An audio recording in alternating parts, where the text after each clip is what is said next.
What in the world does it even mean to eat clean? One of my friends was talking to me the other day and they said, hey, do you eat clean? And the first thing I did, without even trying to answer, is try to figure out what in the hell they meant by eating clean. So I said, what do you mean? And they really couldn't articulate anything at all about what it meant to eat clean. So I took an attempt in trying to explain to them my philosophy. If you're gonna eat clean, you're probably gonna avoid stuff like seed oils or long fancy names of words you can't pronounce that are on the back of an ingredients list.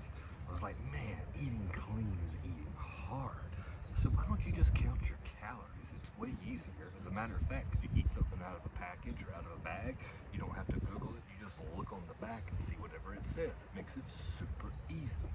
But people want any excuse at all to not do what they know they should be doing.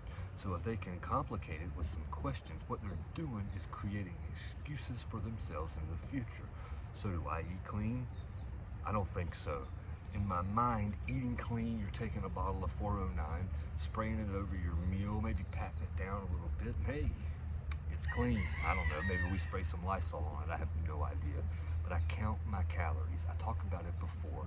And yes, there is a way that if you only count calories, you might miss out on some micronutrients. And that's very important. But basically, with the law of thermodynamics, you could eat ice cream all day and still lose weight as long as you don't eat too much ice cream, which exceeds your daily caloric limit. Now, if you did that and all you ate was the ice cream, of course you're gonna be missing out on some vital vitamins and nutrients. And if you do it long enough, you're probably gonna end up in the hospital. But why in the world do we villainize stuff like Pop-Tarts? People think, oh my gosh, you eat Pop-Tarts for breakfast? And I'm like, yeah, as a matter of fact, I do sometimes. I eat 2 Pop-Tarts, eat about 3 to 4 whole eggs, and I make a special shake with orange juice and some fat-free Greek yogurt to jack my protein up a little bit. I got protein, I got carbs, I got fat. As a matter of fact, that meal is absolutely perfect right for the gym. And it's also a really good meal for after the gym, because most of the food is super easy to digest. You got carbs for the workout, you got your amino acids to help build and repair the muscle breakdown, and you got a little bit of fat in there, which is going to slightly slow down the digestion of the protein and the carbs. So this whole idea of eating clean, get that out of your head. Figure out how many calories you need to eat per day, and that's super easy because you can get on Google and find out anything in the world you need to know about calories. But find out what that number is, and then eat at that number for a week and watch yourself.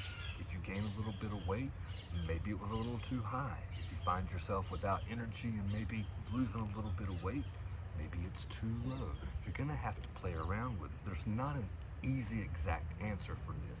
You're gonna have to take some action, and more importantly, you're gonna have to make some mistakes. And if you're like me, you hate making mistakes, and a lot of times it's just another excuse to not get started. But take it from me, today's the day. Start counting your calories.